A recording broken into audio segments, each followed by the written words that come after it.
Salam sejahtera dan salam sehat untuk kita semua. Perkenalkan, saya Dr. Verina Angelia, spesialis farmakologi klinik, merupakan dosen mata kuliah farmakologi di Fakultas Kedokteran dan Ilmu Kesehatan Universitas Kristen Krida Wacana atau FKIK Ukrida. Saya akan menampilkan video yang disusun sebagai bagian dari pernyataan diri dosen dalam unjuk kerja Tridharma Perguruan Tinggi atau disingkat PDD UKT-PT dengan fokus pada aspek pengajaran.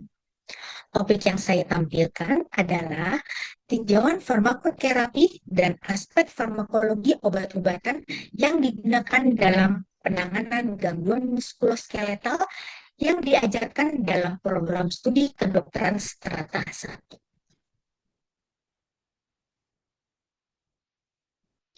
Mata kuliah farmakologi pada blok sistem muskuloskeletal dan gangguannya membahas tinjauan farmakoterapi penyakit-penyakit muskuloskeletal dalam praktek kedokteran dengan mengacu pada standar kompetensi dokter Indonesia. Dengan cakupan materi meliputi aspek farmakologi analgesik, farmakoterapi artritis, dan farmakoterapi osteoporosis. Sebelum mengikuti perkuliahan ini, mahasiswa diharapkan telah menyelesaikan mata kuliah fisiologi dan biokimia sistem muskuloskeletal, serta telah mengikuti kuliah ilmu penyakit dalam yang relevan dengan sistem muskuloskeletal. Capaian pembelajaran yang diharapkan setelah mengikuti perkuliahan, mahasiswa diharapkan mampu memahami aspek farmakologi analgesik, menguasai konsep teori serta implementasi prinsip farmakoterapi untuk artritis dan osteoporosis dengan memperhatikan aspek farmakokinetik, farmakodinamik, indikasi dan kontraindikasi, efek samping dan interaksi obat, serta prinsip penggunaan obat yang rasional. Pembelajaran dilakukan secara blended melalui sinkronus, berupa kuliah tatap muka langsung atau Zoom, asinkronus melalui LMS UVC FKIK Ukrida. Interaction dibangun melalui forum diskusi, tanya jawab, serta bimbingan tugas, di mana saya menyisipkan kuis atau games di pertengahan materi pembelajaran sebagai icebreaker. Kasus klinis terarah disajikan di akhir sesi pembelajaran untuk penguatan aplikatif, dan refleksi diri dilakukan di awal dan akhir pembelajaran. Asesmen mencakup ujian, tugas, dan keaktifan diskusi yang seluruh penilaian ini mengacu pada RPS atau rancangan pembelajaran semester yang berlaku di prodi. Untuk survei awal menggunakan Mentimeter atau menti.com,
Belum.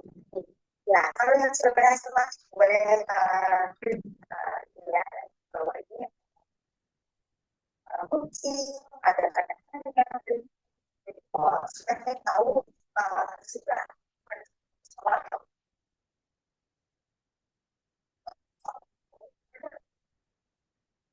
targetnya adalah 24 kalau 2 1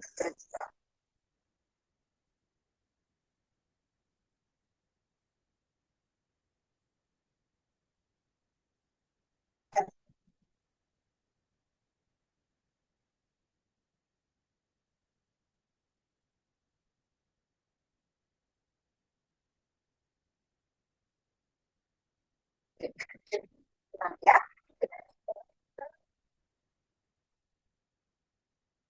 ya apa pembelajaran sama online baru bisa mau bahasa baru ya kan ya aku buat aja atau buat serang ya skill ya terus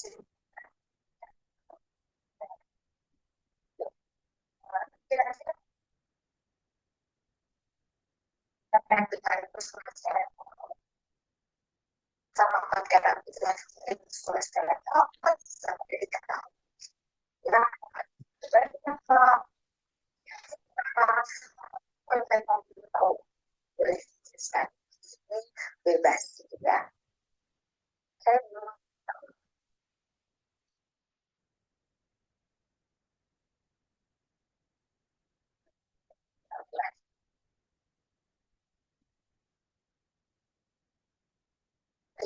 biasa sekolah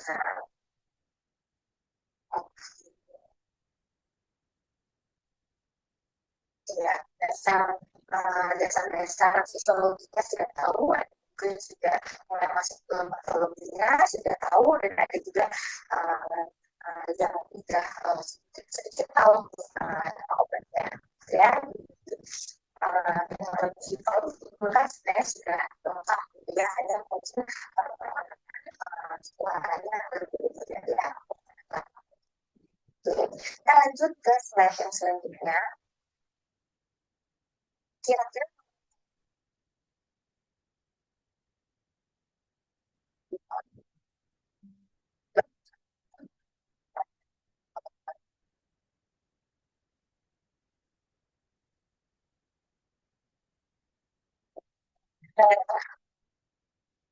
malah ibadah oh, sendiri ya bebas karena ini kan personalize dengan mahasiswa saya tahu juga kalian merefleksikan kalian cara belajar kalian oke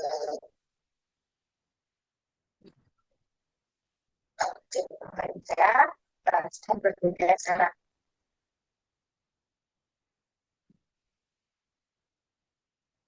ini adalah bagan yang berisi rangkuman obat-obatan yang digunakan pada gangguan sistem muskuloskeletal, misalnya analgesik, urat lowering therapy, DMARDS atau disease modifying anti-rheumatoid drugs, dan obat-obatan yang digunakan untuk farmakoterapi osteoporosis. Bagan ini bahan pembelajaran berupa modul, lalu daftar referensi yang bisa dipergunakan mahasiswa untuk pembelajaran mandiri, semuanya telah dimasukkan di dalam LMS atau UVC FKI Kapgrida yang dapat diakses oleh seluruh mahasiswa.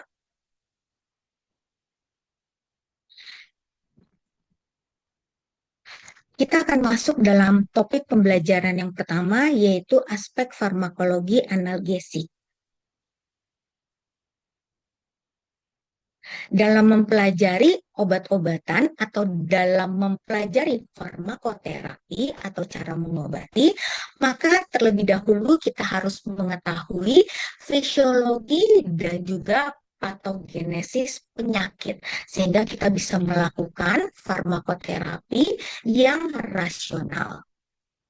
Untuk analgesik antipiretik, untuk analgesik sendiri terbagi atau bisa diklasifikasikan menjadi tiga, yaitu analgesik antipiretik, misalnya paracetamol, analgesik antiinflamasi atau OAINS, misalnya aspirin, dan analgesik opioid, misalnya morfin.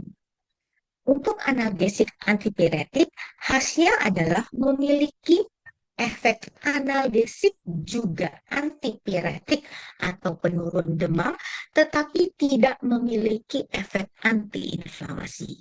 Berbeda dengan OAINS yang semuanya memiliki efek antiinflamasi dengan potensi yang berbeda, namun hanya beberapa yang memiliki efek antipiretik. Farmakokinetik dari OAINS pada umumnya diabsorpsi cepat dan lengkap per oral, didistribusikan secara luas dengan ikatan protein plasma yang tinggi, dimetabolisme di hati dan diekskresikan di ginjal. Oleh karena itu tidak direkomendasikan pada pasien dengan gangguan hati dan ginjal berat.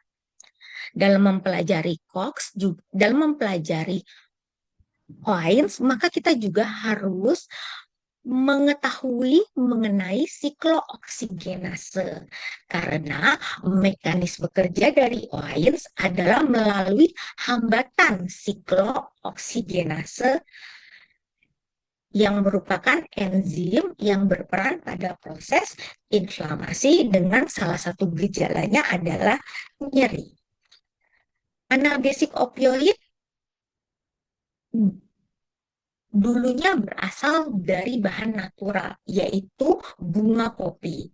Namun dalam perkembangannya telah dibuat secara semi-sintetik dan juga sekarang sudah banyak yang fully sintetik. Dalam kita memberikan obat analgesik, maka dosis equianalgesik harus diperhatikan. Terutama kalau kita ingin mengganti dari satu golongan analgesik ke golongan analgesik yang lainnya, atau ingin mengganti satu obat meskipun dari satu golongan, tetapi berbeda bentuk sediaannya. Misalnya pada pasien yang nyeri kanker, tadinya mendapatkan morfin injeksi intravena, lalu karena perbaikan kesadaran, perbaikan KU, tidak mual muntah lagi, ingin diganti menjadi morfin oral. Jika dosis morfin intravenanya 10 mg, maka harus diganti dengan morfin oral 30 mg untuk mendapatkan efek anti nyeri yang serupa. Gambar ini menunjukkan perbedaan potensi dari berbagai analgesik, di mana analgesik antipiretik dan analgesik antiinflamasi atau OAINS memiliki potensi analgesik yang lebih rendah daripada analgesik opioid. Obat-obat dalam golongan analgesik opioid sendiri pun memiliki perbedaan potensi analgesik, di mana potensi terendah ada pada tramadol atau dimiliki tramadol, dan potensi tertinggi dimiliki oleh fentanyl. Kalau berdasarkan ilustrasi yang ada di gambar ini. Setelah materi, kita ice breaking sejenak, gitu ya. Dan bahan-bahannya dari materi-materi yang tadi sudah disampaikan. Kita akan menggunakan kahoot.it, masuk ke dalam kahoot.it, lalu masukkan game pin-nya seperti yang tertera di slide, lalu masukkan nama pemain. Bebas, kalian mau pakai nama asli atau nama karang-karangan boleh ya. Jenis-jenis pertanyaannya seperti cerdas cermat, jadi singkat saja. Di mana pada akhir games akan ketemu satu juara yang menjawab tercepat, dan yang paling banyak benarnya. Oke. Mahasiswa yang menang akan diberikan hadiah yang berguna, misalnya alat-alat kesehatan seperti stetoskop, termometer, atau notebook, atau pocket book atau buku saku farmakoterapi, atau P3K, nah, dan hadiah-hadiah hiburan seperti makanan atau snack. Topik yang kedua adalah terapi farmakologi hiperurisemia atau artritis gout. Eh, Mahasiswa akan diingatkan uh, untuk kedalaman mempelajari farmakoterapi juga ditentukan oleh SKDI, yaitu sejauh mana kompetensi yang harus dicapai oleh seorang dokter umum atau dokter layanan primer. Di mana untuk hiperuricemia atau gout arthritis ini tingkat kemampuannya adalah 4. Artinya harus dapat ditata laksana secara tuntas.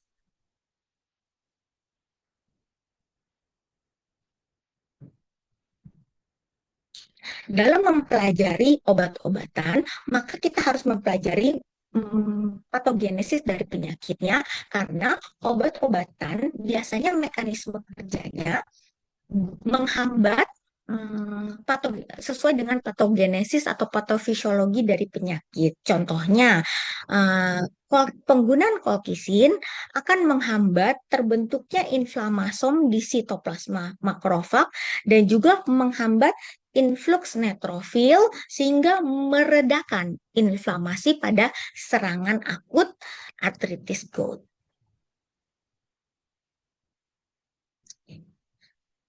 Dalam mempelajari farmakoterapi, sebaiknya juga kita mengacu pada panduan praktek klinis, misalnya panduan praktek klinis dari American College of Rheumatology atau misalnya dari Perhimpunan Rheumatologi Indonesia untuk guideline atau panduan dari dalam negeri.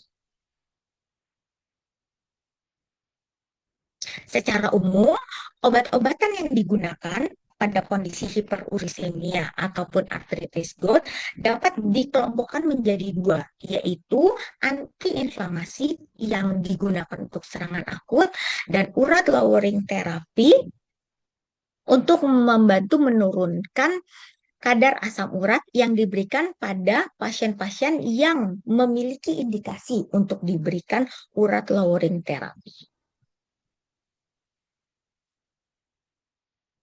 Salah satu urat lowering terapi adalah allopurinol dan juga febuxostat yang merupakan urikostatik. Mereka memiliki perbedaan di mana allopurinol merupakan inhibitor kompetitif xantin oksidase, sedangkan febuxostat sifatnya non-kompetitif. Kemudian allopurinol merupakan obat yang sudah lama sehingga penggunaannya lebih banyak gitu ya, dan harganya lebih murah. Sedangkan febuxostat obat yang lebih baru, makanya harganya masih agak mahal, tetapi memang secara teori atau dari hasil penelitian efektivitasnya lebih tinggi dibandingkan allopurinol. Kemudian allopurinol harus dilakukan penyesuaian dosis jika diberikan pada pasien dengan gangguan fungsi ginjal, sedangkan febuxostat tidak perlu, tetapi febuxostat tidak boleh diberikan pada pasien-pasien dengan riwayat penyakit jantung seperti miokard infark ataupun gagal jantung kronik, karena bisa timbul efek samping kardiovaskuler yang sifatnya fatal. Sedangkan efek samping yang tersering dari pemberian allopurinol adalah reaksi alergi. Oleh karena itu disarankan sebelum memberikan allopurinol sebaiknya dilakukan pemeriksaan HLA terutama pada populasi yang rentan untuk terjadinya alergi. Topik yang berikutnya adalah terapi farmakologi osteoartritis. Ini adalah algoritma penata laksanaan osteoartritis. Nah, ada obat-obatan yang direkomendasikan untuk osteoartritis, tetapi ada obat-obatan yang tidak direkomendasikan atau bahkan tidak perlu atau tidak boleh diberikan pada pasien osteoartritis. Obat-obatan yang tidak disarankan atau tidak diperlukan ini biasanya karena kurangnya bukti ilmiah yang mendukung efektivitasnya. Oke. Jadi yang harus dipertimbangkan di dalam farmakoterapi adalah rasio manfaat dan resiko. Oke. Lalu, memberikan obat-obatan juga harus dilihat pasien per pasien, kasus per kasus. Dalam tata laksana osteoartritis, selain penggunaan obat oral, juga seringkali digunakan obat topikal ataupun obat yang diinjeksikan intraartikuler atau ke dalam sendi. Pembelajaran di dalam kedokteran termasuk juga pembelajaran farmakologi harus sepanjang hayat karena masih terus banyak obat-obat baru yang dikembangkan untuk berbagai penyakit. Contohnya, ada antidepresan yang dikembangkan sebagai novel disease modifying approach untuk pengobatan OA. Dan setelah memberikan obat-obatan kepada pasien, jangan lupa juga kita mengevaluasi apakah target terapi kita tercapai dan juga monitoring efek samping obat. Topik berikutnya adalah terapi farmakologi rheumatoid arthritis. Untuk rheumatoid arthritis ini sama bisa menggunakan guideline dari ACR ataupun guideline dari Perhimpunan Rheumatologi Indonesia, juga buku farmakoterapi yang saya tulis bersama dengan teman-teman baik dari FKIK Ukrida maupun lintas fakultas dan universitas. Yang terakhir adalah terapi farmakologi osteoporosis.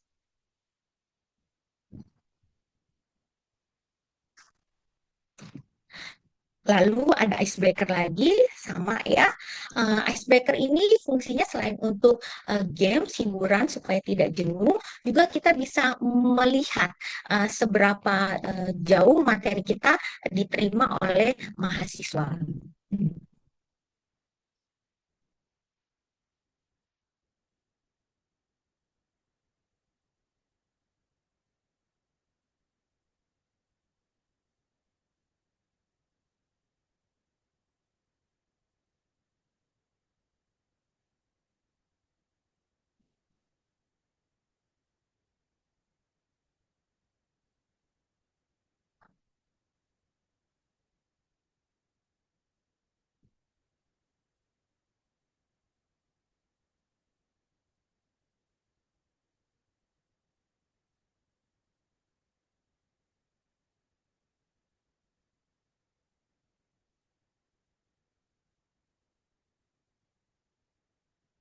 Di akhir pembelajaran kita bisa memberikan kasus klinis terarah untuk penguatan aplikatif.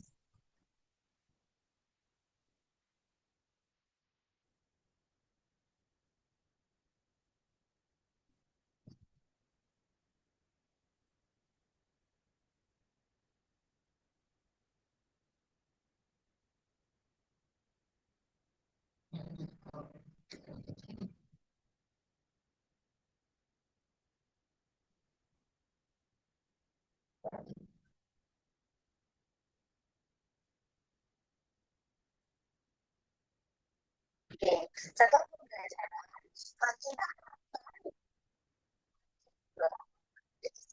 pembelajaran kita ke dalam ilustrasi kasus. Ya, saya akan coba membagikan beberapa ilustrasi kasus, lalu nanti kita akan menerapkan teori-teori yang sudah kita pelajari sebelumnya ke dalam ilustrasi kasus ini. Apakah sudah diambil?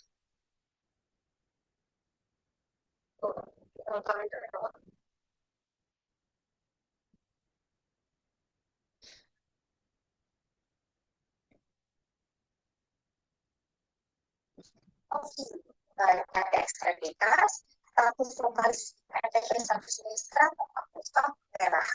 pertama adanya ditekan dan range of motion-nya ke atas setengah jari. Fase selanjutnya adalah cegah dari paleostosis.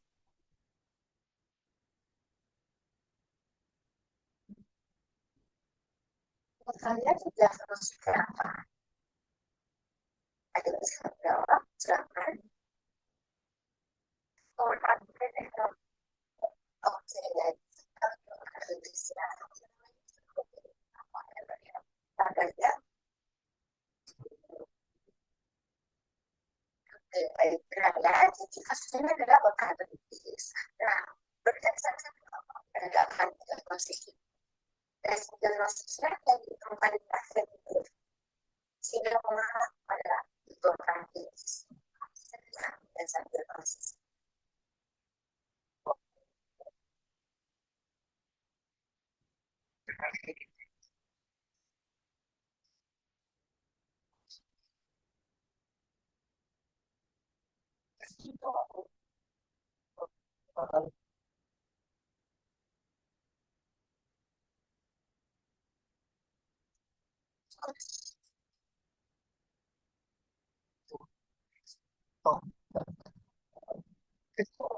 Satu semester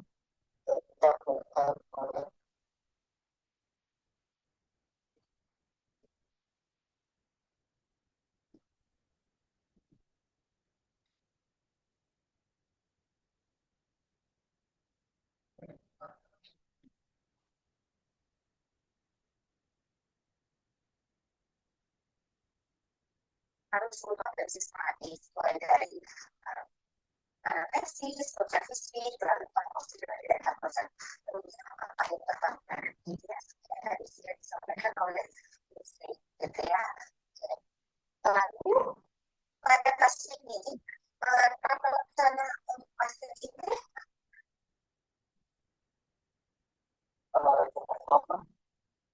ya silakan pasien saya.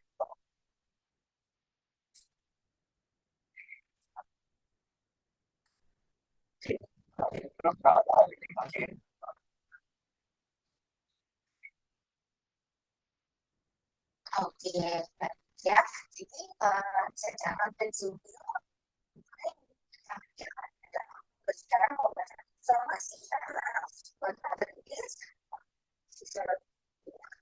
informasi informasi dari proses kan orang ada aspek ini maka kalian bisa juga obat penugas obat jika memang ada pasien ini ada kan bangunan obat terapi itu ya seperti tadi sudah disampaikan di slide kuliah saya ya perlu saya informasi bergabung dari konsep penyakitnya kalau kurang dari kemarin masih bisa menggunakan font tapi kalau dari ya anak dari font sudah menunggu ya jadi nanti ada seperti air seperti sel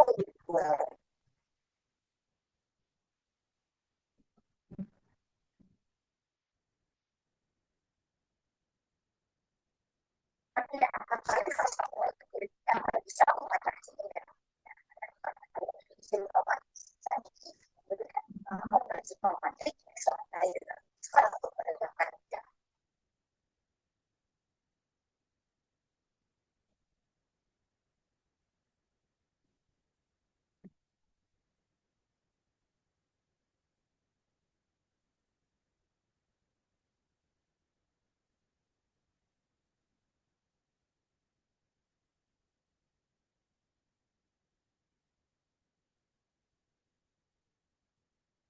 kemudian saya ke daftar pelajaran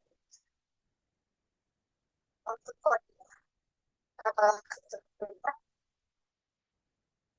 di akhir pembelajaran akan dilakukan refleksi kembali Demikian cuplikan proses pembelajaran yang saya tampilkan sebagai bagian dari PDD UKT-PT, khususnya dalam aspek pengajaran. Melalui rekaman ini, saya berharap dapat memperlihatkan pendekatan dan strategi yang saya terapkan dalam menyampaikan materi, serta upaya membangun interaksi pembelajaran yang aktif dan berguna bagi mahasiswa. Terima kasih atas perhatian dan kesempatan yang diberikan. Semoga video ini juga dapat berkontribusi dalam proses evaluasi dan peningkatan mutu pelaksanaan Tridharma, khususnya dalam bidang pengajaran di lingkungan pendidikan kedokteran.